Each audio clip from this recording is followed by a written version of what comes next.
And but it gets the point across, and it gets pediatricians, to speak about how they feel. But generally, the response to anti-vaccinators is absolute hatred and judgment. I'm going to say that's not the approach. But we'll move forward, and I'll get you that at the end. So, vaccines are amazing. I talked about what medicine did for the first 1,600 years. Am I okay? Oh, thank you. No, I prefer to cough onto this. So vaccines have prevented 322 million illnesses, have avoided 21 million hospitalizations, and have saved 732,000 lives, and that's just in America alone. The first vaccine, does anyone know the story? So Dr. Edward Jenner recognized that milkmaids who got cowpox, from milking the cows who carried the cowpox, would not get smallpox. So he went to milkmaids who had cowpox lesions, and he basically would take out the pus and then inject that into, not inject it, just put it subcutaneously in people, and that vaccinated people from smallpox. So obviously we don't do that anymore, and it got modernized, but smallpox has more or less been eradicated since 1980. Another major success is polio. 1952, so most polio cases do not become neurologically affected. However, when it does, it's pretty significant. 1952, the number of polio cases with neurological issues, 57,000, vaccine comes out, slowly decreasing to 5,000. 1988, it's basically eradicated. These are major, major successes. So I'm asked to come to you and speak to you about the unvaccinated child. You have a child who tells you, or a parent tell you, we did not vaccinate my child, and they're now in front of you and they present generally, the concern is with a fever. So what do you think? And the answer is, I'm not so sure, because the herd immunity throws everything on its end. I can give you statistics about what these illnesses were like before the vaccines presented, but we don't live in that reality. The reality we live in now is that there is herd immunity. So when I have an unvaccinated kid, how do I deal with that? So let's go through some of the issues. And I'm going to talk about a few of the illnesses. I'm not going to be able to cover everything. Measles. Who here has seen a child with measles or an adult with measles? So very, very few, because vaccines friggin' rock, right? Measles is one of the most contagious illnesses out there. They say for every 10 people who are exposed to measles, 9 are going to get this, so 90% transmissibility. So 1963 is when the vaccine came around. 500,000 cases, prior annually, 48,000 hospitalizations, and 500 deaths. Now, if you can see, the death rate is around 0.1% of those who get diagnosed. So it's not a particularly fatal disease, but it does carry with it some morbidity and mortality. However, that's also because of, I'll get there next. Post-1963, when we gave the vaccine, baseline is only 60 cases a year, although that has changed in the last decade or so. And most of those cases were travelers coming in with the disease, or people who traveled out, went to countries where they got exposed to it, and came back. The one thing with measles is that the incubation period is 5 days to 21 days. So you could be on vacation, have no clue that you're, sick, come back and then, expose others to it. Just a reminder what measles looks like. Generally presents with high fever, and then the 3 C's. The cough, coryza, conjunctivitis. Coryza, the only time you'll ever use that word is with measles, because otherwise we'll just call it rhinitis, or rhinitis. You also, the other C, kind of, is the complex spots, which you can see in the early part of the illness, which are these little white spots behind the molars, in the mouth. And the issue and the problem with measles, for us doctors, is that the rash, the pathognomonic rash, presents on day 3. So they are contagious, they are spreading, you have no clue what they have until the rash comes, and once the rash comes, that's not what I'm here to talk about, because they have measles, and you know that, they're in front of you. What I'm here to talk about is the undifferentiated illness in front of you, who is unvaccinated. Which is in regards to the complications of measles.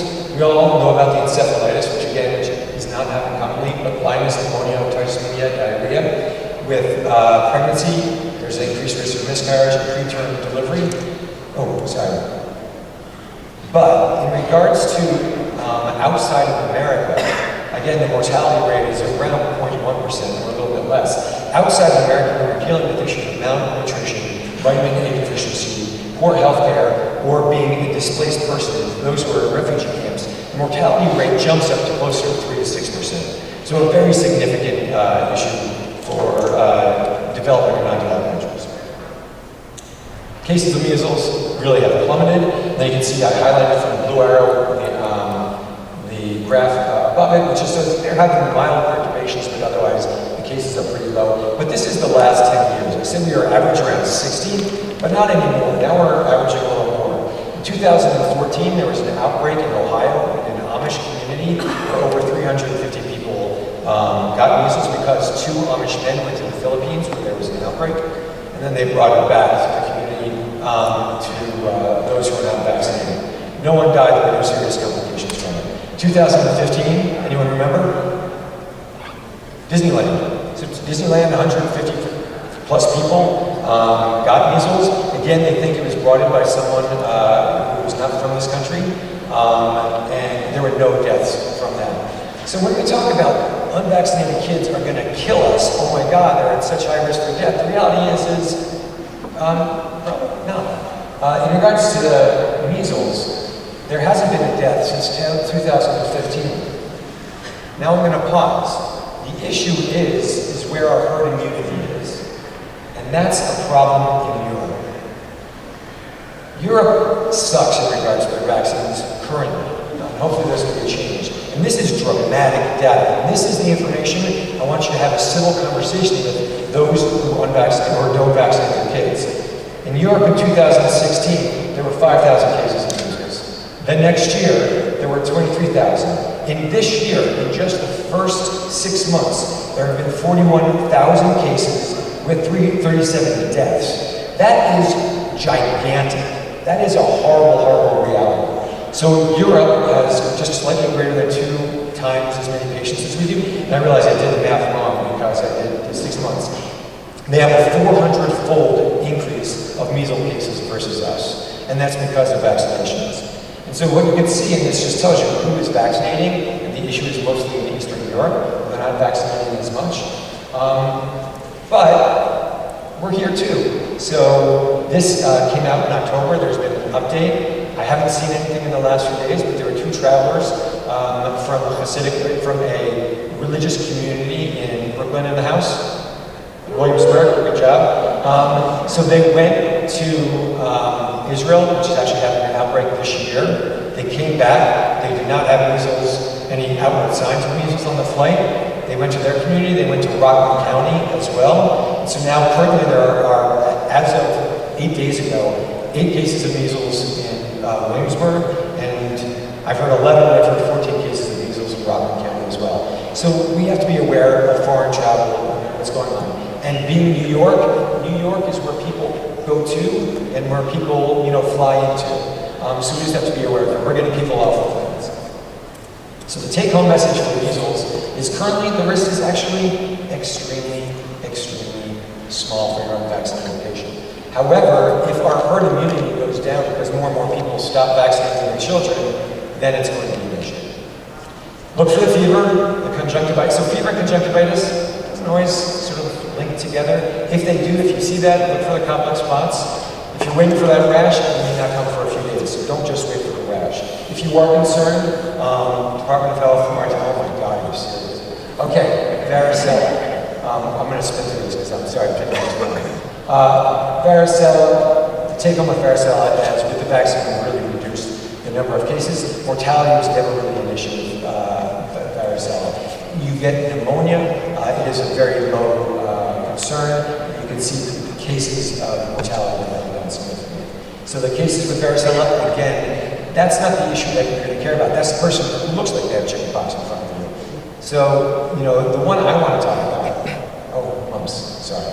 The only interesting thing about mumps on this one is there was an outbreak in the NHL. I don't know if people knew about that. A few years ago, 15 players and 2 refs got the mumps. So take home with mumps, again, when you identify it, you got to be familiar.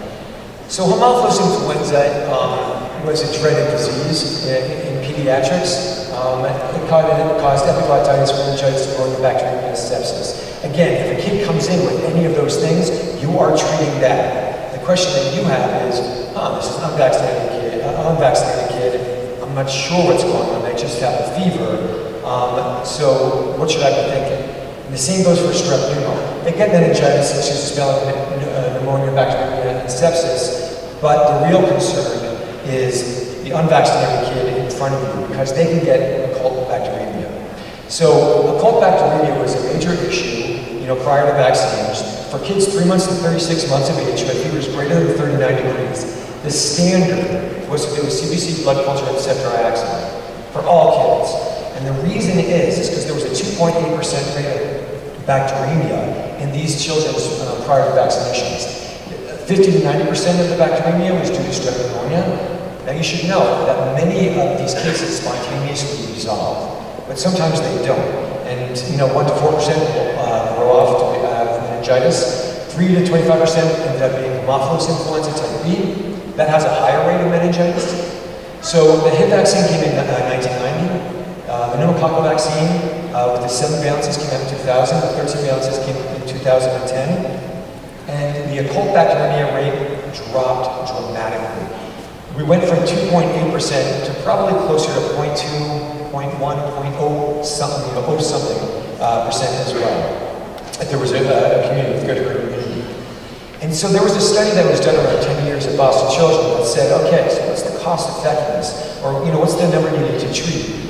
How should we handle this? And they basically said, once you have the occult bacteremia rate of 0.5% or less, stop doing this. Stop doing the CBC blood culture, stop giving the ceftriaxone. And we're going to see, because one, we don't see as much Hib because the vaccine has done tremendously well with Hib. And that was the one that had the greatest rate of meningitis. In regards to the strep pneumo, that actually had a higher rate of spontaneous clearage. So that the case has been, let's sit back and watch. So that is what the current recommendation is you don't have to do the CBC blood culture, etc. In regards to the Hib, as I mentioned, the incidence have gone down tremendously.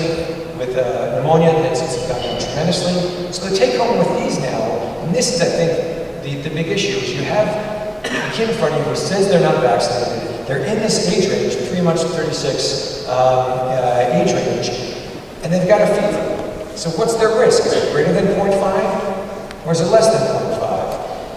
I don't know. The thought is maybe is a little bit above. So for those kids, you may want to implement the CBC blood culture and ceftriaxone. For the kid who is vaccinated, you don't have to. So my take-home point is bloodletting is bad. Vaccines are friggin' awesome. When you encounter an unvaccinated patient, chill out, hold your judgment, because they don't respond well to that. The main medically serious concern are invasive diseases, and those are going to be obvious to you because they're going to be really, really sick. The main public health concern is measles. If we do become like, Europe, where they are unvaccinating, or they're not vaccinating as many, then we are going to have a serious public health issue. And I'm going to put this out just to be a little bit, for those who raised their hand and were really upset, how many deaths were due to unvaccinated children in this country? I'm not so sure. I think it was 0. Texting and driving, 3,500 deaths a year, 391,000 injuries, and I bet a lot of us do it. Driving when sleep deprived, 6,000 fatal crashes a year. Another thing that we should be upset about is 2 million people get antibiotic-resistant infections a year. This is data from 2013. At least 23,000 die. In regards to where we point the finger, we have to look at ourselves. Unvaccinated patients have to be treated appropriately, respectfully, but educate them. I'm not saying, support them, educate them and say, this is a very serious issue. But if you go in there with judgment, they're not going to listen and it won't work. Thank you, guys.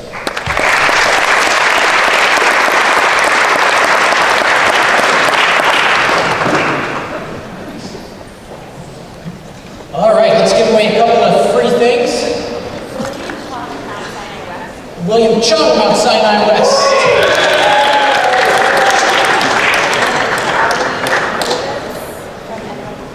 From NYP Queens, Ari Nuvitz.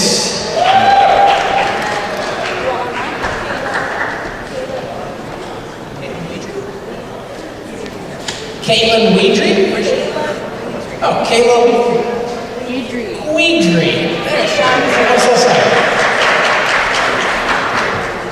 All right, so personally, I'm very excited about this next talk, and that's just me. You know, I had seen all the other speakers' slides in advance, but this next talk, you'll see what I'm talking about in a moment. I don't know what to expect, but I know it's going to be good. So it's a little bit different. It's going to be presented by two people, one of whom you've sort of met already, Dr. Jeff Jara-Almonte. He's the APD at Brooklyn Methodist. His background includes going to med school out in Wisconsin. He did his residency at Hennepin in Minnesota, and he did a PEM fellowship here in New York at Methodist. His partner is Adatumi Ayeni. She is a distinguished alumna from this medical school. Oh, there's no students here. She did a PEM and ultrasound fellowship at Methodist, and currently she's the APD for the PEM fellowship at Methodist. So welcome to both. This is going to be really good.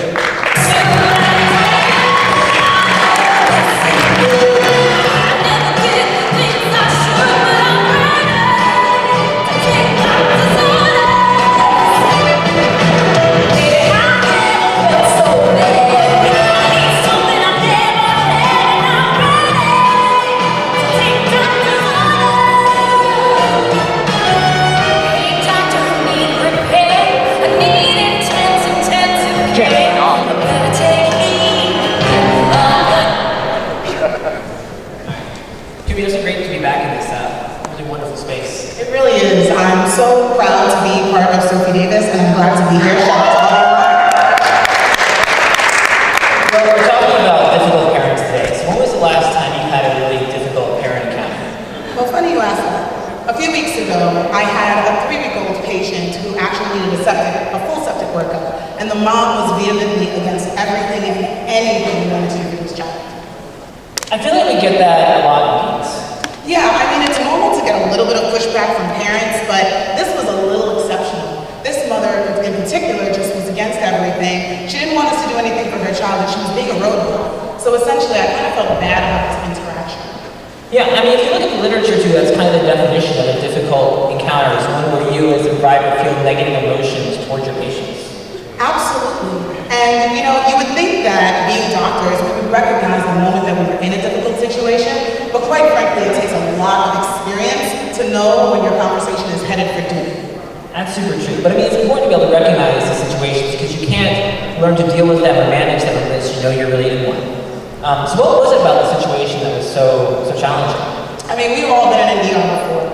I came in early in the morning. The ER was bustling with patients waiting in the waiting room. And my very first patient was the patient in bed 2. So I go in, and of course it's a small baby, and everyone gets nervous with small babies because clearly they're sick, and you are trying to make sure that they're okay. Next, of course, the mom was being against everything I wanted to do. So just being met with that kind of negativity, unfortunately, was pretty hard. Yeah, you know, I feel like when you get in these moments, it's really hard to see how you get up there. It's like, how did it get so hard, so fast? Maybe if we take a few minutes and think about the factors that can contribute to getting into a difficult situation, you're better able to recognize and manage them in the moment. Right, so first you have the patient factors, right? So essentially, this child was very small, it's a 3-week-old, so anybody gets nervous about small babies. But then you might have medically complex children or chronically ill children who have been in and out of the hospital. So clearly their parents are a little on edge because they're always sick. You might have behaviorally complex children who, once they have an interaction with the doctor, everything just goes to hell. With acutely ill children, parents might be sleep deprived or been up all week trying to take care of this child. So in all of those instances, the parents' protective instincts go all the way up. And now you're dealing with 2 patients, the parent and the child. They feed off of each other, so we have to be able to manage the both. Yeah, I think attention to those parent factors is really important. And like really think about their mindset too. Especially when we're dealing with neonates where it seems like a lot of these problems come up. You know, the parents are not sleeping at all. You can ask Dr. Chapter, our most recent speaker, who's got a 5-day-old at home, and still give his talk.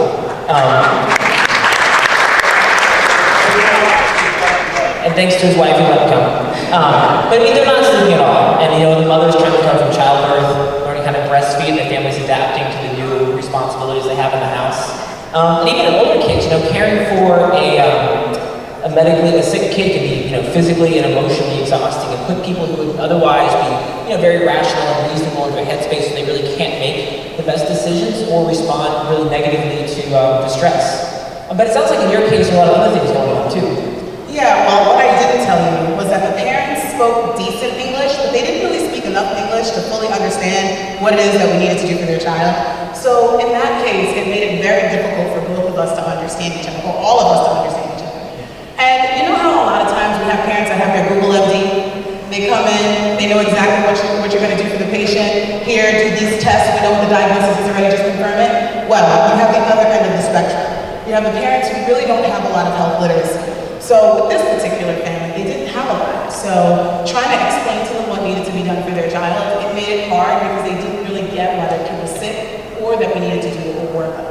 Yeah, totally. I think the other thing we talk a lot about is how kids can get traumatized by the healthcare system and get sort of expect milquetoast or whatever, and they really don't want to come to doctors. But parents have had trauma too. It might always be readily apparent from talking to them. It might be healthcare related or from other realms of their life. And that can really affect the response they're going to have to what we have to do to their kid. Yeah, so crazy story. I'm at the desk at work, and essentially, I hear a blood-curdling scream from one of the rooms. So I go running into the room, and my nurse is set up to do a urine cap on a baby. And here's the mom standing in the room, clutching her child in the corner. She was super scared, and it turns out she was equating a urine cap to a sexual assault. And there's no way in the world you could have prevented or predicted that that was going to happen. So essentially, we had to spend a lot of time talking the mom down and basically saying this is not one and the same. But it was really scary for her and really hard for the team. Yeah, I'm sure. And you're having those really difficult conversations in what's really a hostile environment also. Right. I mean, anyone that knows our ER, we have a 10-bedded ER, but sometimes there are 20 or more patients waiting to be seen. Everyone's trying to talk over each other. Kids are crying in every room. It's like a symphony. And essentially, you and the parent are having a hard time understanding each other through all the chaos. Yeah, and I think those environmental factors and stressors are really triggering too for parents. Between all the noise and everything else, it can almost elicit a fight or flight response. And so, parents who might not have come in this way can necessarily be primed for conflict by the time you get a chance to see them if you're sitting in that environment. Yeah, I mean, any parent in this situation is ready to throw down. So if you're following along, we've talked about the patient factors, the parent factors, and the environmental factors. But what about us? What about us doctors? What do we bring to the table? I think we're pretty perfect. I don't think we have any problems. Are we really? Yeah, I guess probably not. There's one thing you mentioned earlier about health literacy being a patient factor that can contribute to difficult encounters. But I think it's also really a provider issue. I mean, if you're a doctor who can, medical English and conversational English are really different. If you're a doctor who can communicate your kind of complex thought process and language that anybody can understand, you're going to have a lot fewer difficult patient encounters than those who can't, because your patients feel more involved and feel like they have more ownership of what's happening to them. Right. And let's not forget bias. Just like any other patient that comes in with a chronic illness and they come in with their suitcases, we also come with our own set of baggage, right? So we might have had a bad day, argued with our spouse, had a difficult encounter, broke a leg, I don't know. We come into the room and we might project those feelings onto the parents, and unfortunately, that's not the way to go. We have to find a way to put those aside. Yeah, I mean, I think whether or not we want to admit it, I think every provider has a certain patient population they find really frustrating or angry. Like anti-vaxxers? Yeah, it's clearly one of ours, collectively. So, now that we've discussed what a difficult encounter is, how to recognize that difficult encounter once you're in it, and how to kind of figure out all the factors that go along with a difficult encounter, what do we do? Well, how do you manage them once you're in there? How do you deal with this? Well, like my sister, the other doctor I know says, she says prevention is the best cure. But it sounds like in your situation, you really didn't have even a chance to try to prevent this. Absolutely. I mean, quite frankly, she didn't trust us. So the moment we entered into the room, it was an uphill battle. Yeah, but if you have a chance to build that trust, it can go a long ways. I mean, I think in the ER we don't have the same advantages as primary care doctors and pediatricians do. They have years and years of well-child visits and cuddly visits before they have to get to the hard part. We have to deal with those difficult conversations and build that trust in the first, few minutes or even seconds of an encounter. Yeah, I mean, when we enter the room, we kind of have to figure it all out very quickly, and then of course, be open and be friendly. Yeah, I think our boss, Chris Kelly, does this really well, where he walks in every room and is full of energy and really puts the patients and parents at ease in the first few seconds of the encounter. And mean, some parents are like, oh, no, Dr. Kelly's my pediatrician. It's like, no, he's your ER doctor. But he just has that rapport with people, like, he's been seeing them for years. Yeah, Chris really does do that. You know, one thing I really like to do too, it's really easy to work in pediatrics, is like compliment the kids. You know, they're cute, they're funny, say, oh, he's so advanced, he's so big, I'm so beautiful, whatever. Even if it's not like necessarily true. And one thing I recognized when I became a parent was that I really love when people say, oh my God, your child looks so much like you. And every parent loves to hear that. So as long as you recognize who the parent is, that's great. So let's the family know that you see the kid the same way they do, and that, like, you know, reinforces the fact that you're on the same team, that you see them as people, not just, you know, patients. Yeah, it's really important to make sure that they're the right parents. But you know, sometimes, and so I think, you know, we don't want to have to argue with our patients, right? We want to be able to disagree with them without that. Absolutely. So once you build all of this trust that you're trying to get in the first few seconds, you want to make sure that you can disagree with them without arguing with them. It's not really one and the same thing. So it's kind of hard when you have like parents who are argumentative, because you're probably not going to win that battle. But you want to say things like, I totally understand your point of view, but I'd love to give you a round to mine. Absolutely. And, you know, I think that no matter how good we are at preventing these and building trust, eventually we're going to find ourselves in a difficult encounter. And once you recognize that, one thing I really like to do is get it out in the open and acknowledge that, name the problem from the start. So I'll say things like, you know, I feel like you're very frustrated, I feel like you're very angry right now. Can you tell me more about that? And then listen to them to try to understand where they're coming from and what the problem is. Yeah, I mean, naming the problem, quite frankly, was definitely my saving grace. So it turns out that my team and I ended up finding out that this mother was from a country that didn't really trust doctors. There was a lot of medical malpractice going on, a lot of procedures that were done unnecessarily. So the mother came in terrified that the same things were going to happen to her child here. So unfortunately, she projected that onto us. Yeah, you know, I think it's important, back to something we kind of talked about earlier here, is that, you know, it's easy to get really frustrated that a parent isn't doing what you think is right for the kid. But I think it's important to remember, as you did, that like every parent is doing the best that they know how. And if you kind of approach these conversations, that mindset, as it sounds like you and the team did, it makes it a lot easier to have the empathy and the ability to listen and figure out what's really going on with them. Right, and it's important to realize that what happened with my patient is not unique to other countries. One of the things I learned here at Sophie Davis was, quite frankly, we have the same things here in the United States. There's a lot of marginalized populations that might have had historical trauma or even current trauma and have a hard time dealing with the healthcare system. They have a hard time dealing with the hierarchy of us being the doctors, them being the patients, and the possibility of something bad happening to them. So we have to be aware of those traumas, set their minds at ease, let them know that they still have choices and that hasn't been taken away from them. But obviously, this is easier said than done. Yeah, and I think, like you guys did too, it's hard to go it alone. Absolutely. Your team is key. I mean, not like Stranger Things, but getting a real team on board is super important.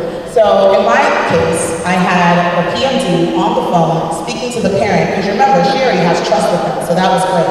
And then of course I had my ancillary staff coming together. It turns out that my nurse, who speaks the language of the patient, was the one who found out about all of the healthcare disparities in their family and why mom was having such a hard time. Yeah, and I think it's important too that the team is there to support the patient and you in achieving a shared goal, and not to bully the patient and beat up on them and make them feel bad. And to make that work out, you really have to articulate that shared goal to the patient. I mean, we both want what's best for your child, something as simple as that. And then the team has to be part of reinforcing that your approach to that goal is going to be the best one. So one way I like to do this is called the doctor from out of town technique, which is where you find someone else who's working in the ER and you really build them up for your patient, saying, oh my gosh, I'm going to get Dr. So-and-so to come in. She's very experienced. She's seen a lot of cases like this. Again, it doesn't have to be strictly true, I don't think. But they're going to come in and basically, you know, examine the patient, be a neutral third party who can reinforce that your goal, your approach to achieving the shared goal is the right one. I love the doctor from out of town technique. If you need to pull the janitor, pull them over. Anyway. But it's really important, like Josh said, you want to make sure that the parents don't feel like they're being backed into a corner. Still let them know that they have choices and they're not being spoken at with a group of people, but we're trying to pull them into the conversation. Absolutely. Now, I mean, I think you guys did a really amazing job managing this case. There's so many ways it could turn into a real disaster. Absolutely. I mean, it almost did turn into a disaster. Quite frankly, if we didn't realize that there were linguistic barriers or cultural barriers, we'd probably be standing in the room right now. But at the end of the day, once you realize that there are barriers, you have to get reinforcements. So for instance, we got a translator or an interpreter, and quite frankly, you have to push the interpreter to the side to make sure that they don't become the middleman. It's very difficult to portray sympathy and empathy to the patient with someone standing in the middle. That's super true. You know, another way I've really seen this go poorly is when the providers fail to control their responses to the patients. Absolutely. So if you are a provider, you want to make sure that you take your emotions, no matter how good or bad they are, and push them to the side so you're just dealing with the patient.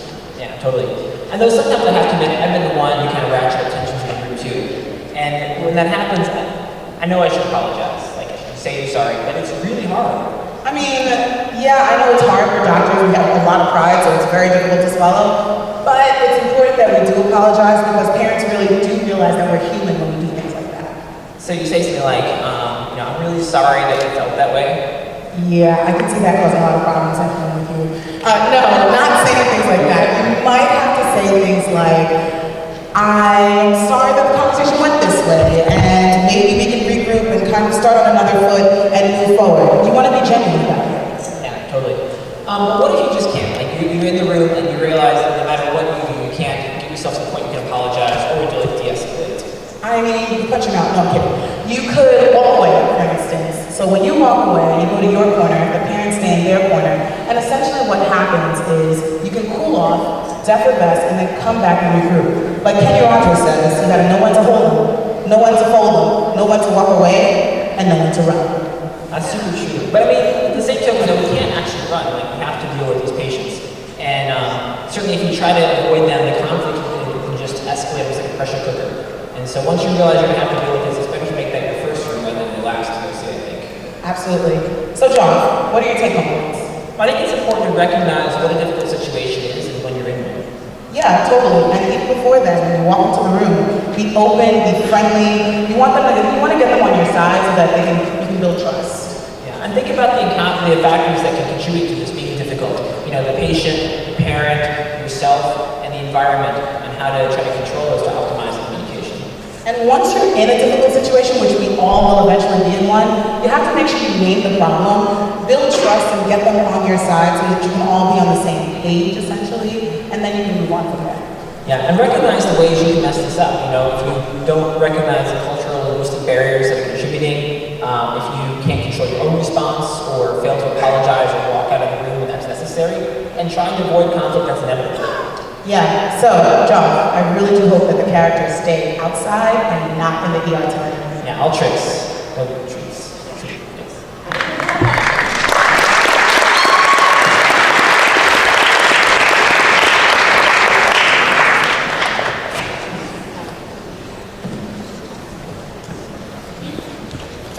All right, so just a brief announcement. We are going to, in the end, probably run just a couple of minutes after 1 o'clock. But if you choose to stay after 1 o'clock, we have some awesome top prizes to give you guys. We have $1,000 to the conference of your choice. We have $100 gift cards to Figs, which I just learned are those scrubs that make you look super cute at work. We have 1 week worth of free food from Blue Apron, so stick around at the end. But before that, we do have one more really cool talk.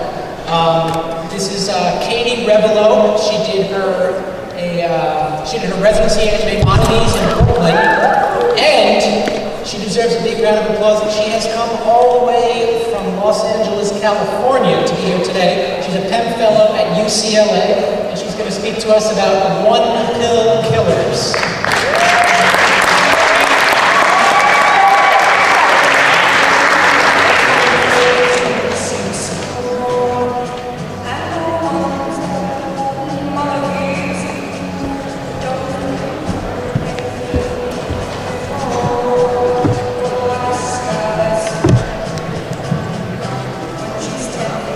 How's everyone doing? Good? It's good to be back at New York. Actually, it's really great to be at Hogwarts today. Does anybody else feel like you're at Hogwarts? Right? There's just gonna be ghosts flying at any time. Advanced or live? Oh, advanced or live? Just aim at the, there you go. There we go. Okay, so like you said, I did my EM training at Maimonides in Brooklyn, and now I am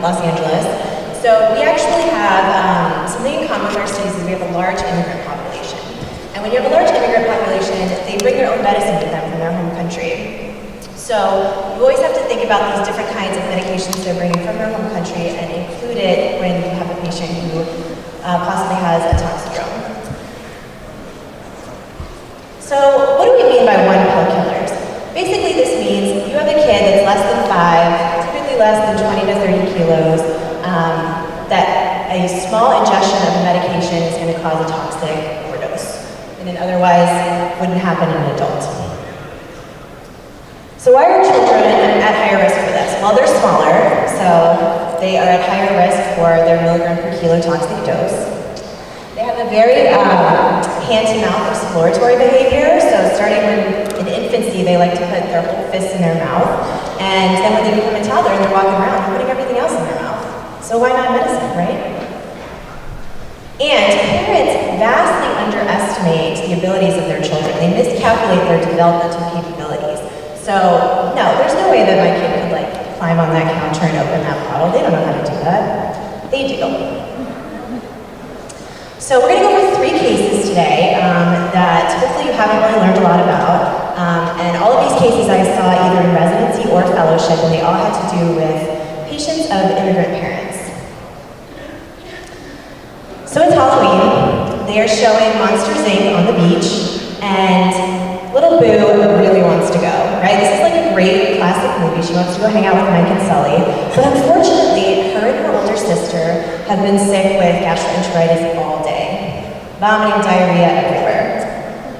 Luckily, the vomiting seems to have subsided, but she continues to have diarrhea, and she is just throwing a temper tantrum that her parents won't let her go to this movie. Oh no. Already feeling skeleton.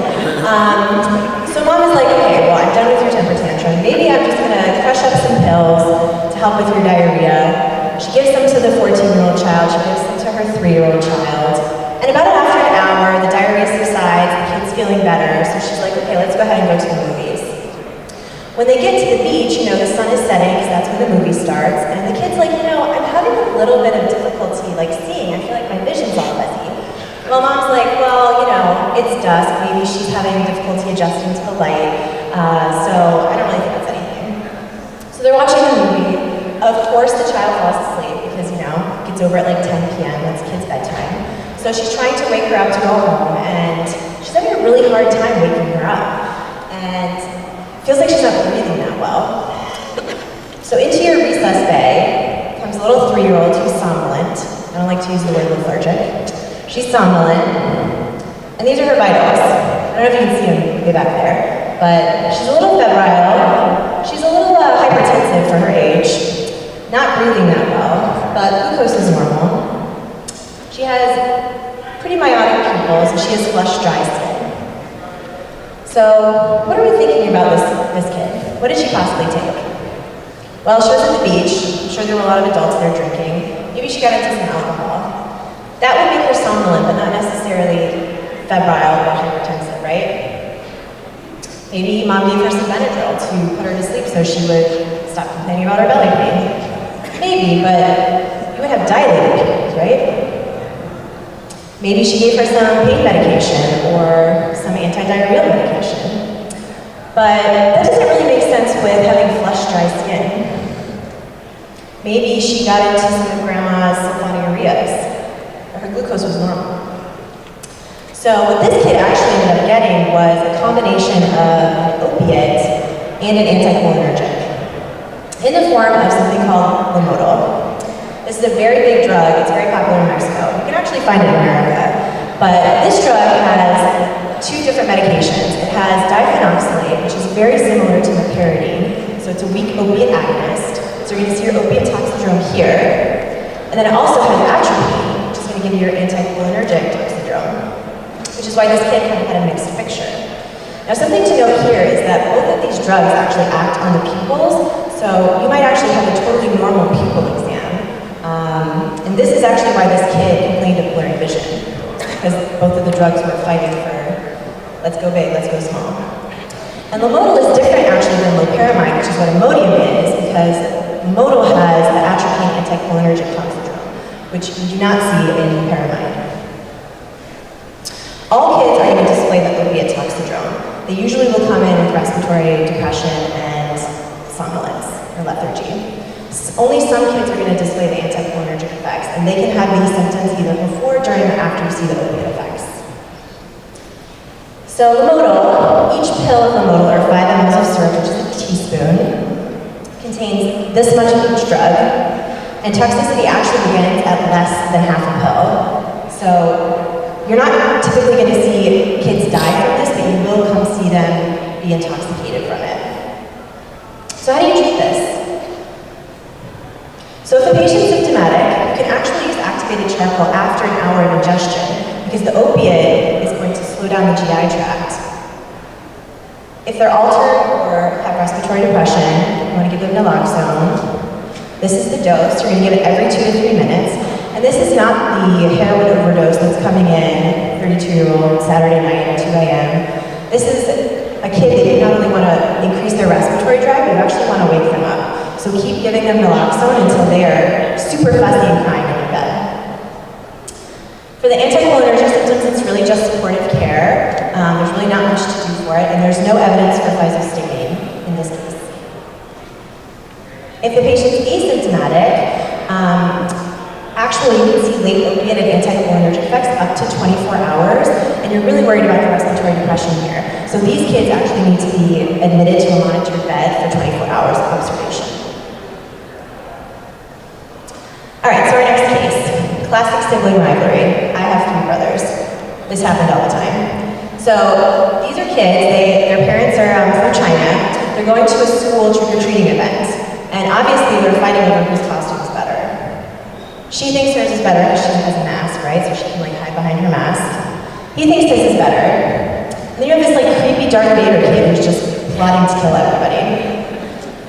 So like in all childhood fights, they're usually settled by a race, right? And they're at school. So they head to the track, they're like, we're gonna battle this out. Who's better? Batgirl or Captain America? So they're running, and unfortunately she falls, and she has a little abrasion on her elbow. And so mom pulls into her purse, pulls out a vial of some kind of Chinese medicine, rubs it on the kid, go off, continue trick-or-treating. Well, unfortunately, about an hour later, she finds her kid just wandering around. She's really confused. She's not really sure what's going on. She doesn't know where she is. Turns out she's really confused. So she comes into your ER bay, 3-year-old, confused, disoriented. These are her vitals. She's a little febrile, but her glucose is normal, so she's not hypoglycemic. Pupils are normal, skin is normal. Then she starts vomiting everywhere. So what are we thinking now? What's on our differential? Well, in all young kids who have vomiting and febrile illness, you should always check their glucose, make sure they're not having their first episode of DKA and undiagnosed diabetes. Well, this kid's glucose was normal, right? So we know that's not it. Maybe she took some toxic alcohol, maybe she drank some antifreeze. But mom's not really giving a good history. She said she was with him the whole time, so pretty unlikely. Maybe she has some salicylate toxicity. Kind of makes sense. Maybe she ate a bunch of multivitamin gummies because they taste good. But mom's not really giving us a good history that she's recently been pregnant, so probably not it. So this kid is suffering from salicylate toxicity in the form of oil of wintergreen. And I remember getting a lecture on this in residency, and one of my co-residents pulled out a bottle that looked exactly like this from his bag. He's from China. So, this is oil of wintergreen. And if you actually go and smell the patient, you can smell a very minty fragrance coming off of this as a topical. I'm going to bore you with pathophys for 30 seconds. So aspirin affects a lot of different areas of the body. You get hyperpyrexia from inhibition of oxidative phosphorylation in the mitochondria. It also affects your fatty acid metabolism, causing the wide anion gap that you're going to see on your labs. It affects the kidneys, causing increased metabolic acidosis. And finally, it affects the brain, causing increase in respirations and the respiratory alkalosis. The difference, and why I'm boring you with this, is because in children, they are able to compensate respiratory-wise much better than adults. So you're mostly going to see a metabolic acidosis, and you rarely see respiratory alkalosis in children. Mild symptoms, you're going to have dehydration, lethargy, GI symptoms. Severe symptoms are really going to affect the brain, so you could have seizures or the heart, hypotension, cardiovascular collapse. And typically these symptoms, they typically appear 1 to 2 hours, but can be up to 12 hours.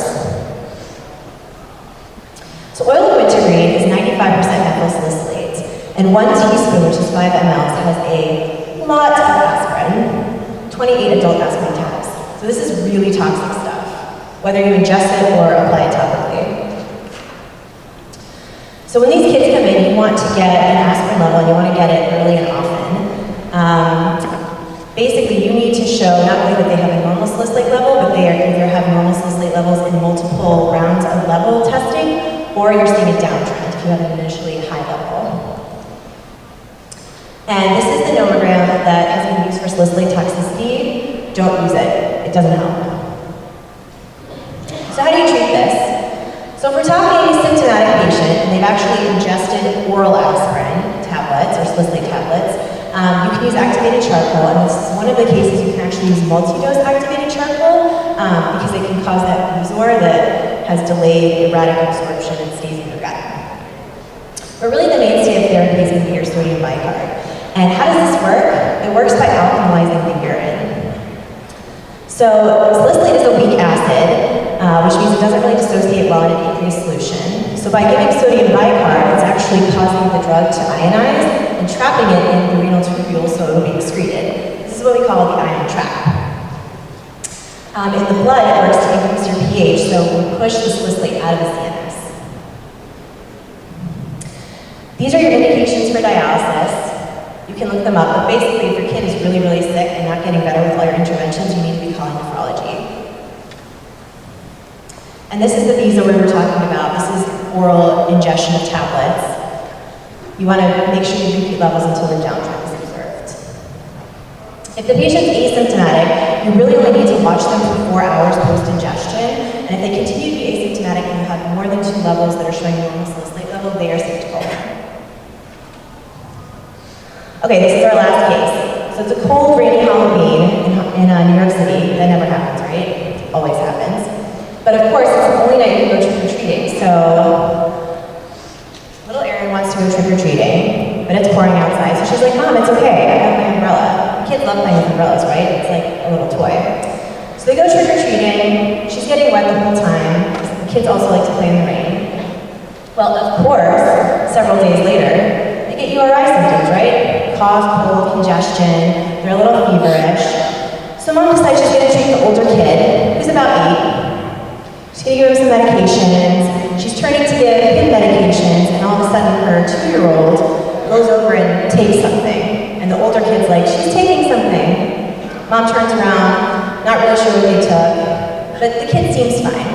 So she's like, okay, we'll just read you a bedtime story, everything will be okay. Well, then she goes up to go to the bathroom, and the patient just falls to the floor. So here you have a 2-year-old girl who comes into your ER, possible syncope, not really sure. She's waking up, so maybe postictal, waking up, try to take her to the bathroom to get a urine sample, she falls over again. And then she seems very confused for a few minutes. So maybe you're thinking, maybe this isn't syncope, maybe she's having an atonic seizure. These are her vitals. Well, it's not a febrile seizure, right? She's not febrile, and her glucose is normal. So what could this be? Could be Robitussin, but that would make you somnolent, but it wouldn't really make you have a seizure. Could be this stuff, but what is that stuff in the Vicks Vapor Rub? I can never remember. Could be Benadryl, but she's not febrile, she's not really displaying the classic anticholinergic tox syndrome. So this kid actually has a camphor overdose. Camphor is found in a lot of Asian and Indian medicinal medicines. And fatal ingestions actually start at almost less than 500 milligrams, so you don't really need a really high dose. 20% formulations have actually been banned in the United States for quite a while, and the highest percentage you can find here is 11%. But most stuff, like Vicks Vapor Rub, even the adult dose only has 4.8%, so you're very rarely going to see a Vicks Vapor Rub overdose in children. What you have to worry about is your immigrant populations coming in with camphor ointments that are coming from outside of the United States. Like this one. This is Mexican, 11% camphor. Tiger balm is also 11%. This is actually what my patient took. And then you have to worry about these like little camphor tablets. They kind of look like marshmallows and they're a little fluffy and they're used like in a lot of ethnic ceremonies. The kids like to eat them because they look yummy. And at 11% camphor, you only need a 5 ml dose to be toxic to a kid. So symptoms, mostly GI symptoms. You can have CNS symptoms. That's the one they worry about the most. And it's typically going to occur within the first 4 hours. The thing you're worried about is seizures. Typically, they will be drop seizures or atonic seizures, but you can have generalized tonic-clonic seizures as well. And then, of course, the other thing you worry about is respiratory depression. And this medication is highly lipophilic, so it's going to stay in your system for quite a while. How do you treat this? So if the patient's symptomatic, there's no role for GI decontamination because it's super rapidly absorbed. And it's mostly supportive care. If they're seizing, you give them benzos. And you need to monitor these kids for 24 hours for delayed symptoms. If the patient's asymptomatic, if it's a topical application, like an ointment, then you just need to clean the skin really thoroughly and monitor for symptoms. Or if it's an ingestion, you need to monitor them for 4 hours. If they remain asymptomatic, because that's the time period that the patient should develop seizures, they're okay to go home. So in summary, this is a very quick list of one-pill killers. We only went over a few that hopefully you haven't really gotten a lot of education about. Some really quick take-home points. Remember, the modal has opiate and anticholinergic toxic effects, so it's going to be a mixed picture toxidrome. You need to monitor these kids for up to 24 hours. Oil of wintergreen is going to be salicylate toxicity. So kids primarily have metabolic acidosis. You only need a very small teaspoon dose to be really toxic to a kid. And this is one indication you can use multi-dose activated charcoal. And camphor, also, you have to worry about the 11%, so this is not going to be a fixed vapor of ingestion. It's going to be something that's coming from out of this country. It can be ingestion or topical. And these kids, if they have CNS symptoms like seizures, they need to be monitored for 24 hours. That's it. Thank you.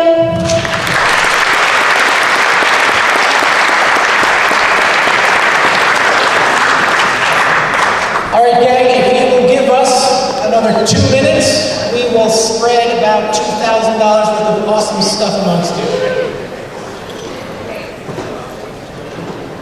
Actually, keep it on there. Jill, let's give a week's worth of Blue Apron meals to someone. I think you said Tony Klotchoff from Coney Island. Is he still here? Should we, do you have to be present to win? Yeah. Moving on. Dr. Menhas from Brookdale, are you here? And how about another free week of meals from Blue Apron? How about Kristen Kelly from the Mount Sinai? There she is. Now, who wants to look super cute at work with $100 to Figs Strugs? Angela Kai's going to from SUNY Downstate. Or maybe somebody else. Kathy Lee from the Mount Sinai. He's still here. There she is. We have one more, right? And then we have one more scrub. Ayushi Chandrami. From what hospital? Sinai. From Mount Sinai. Still here? No? Just stay for 1 second. So let's choose one other. From SUNY Downstate, Subham Nupain. Are you still here? Right?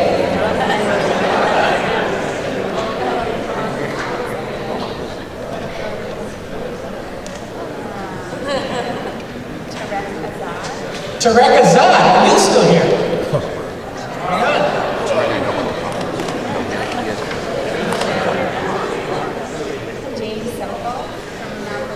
James Semple from Mount Sinai.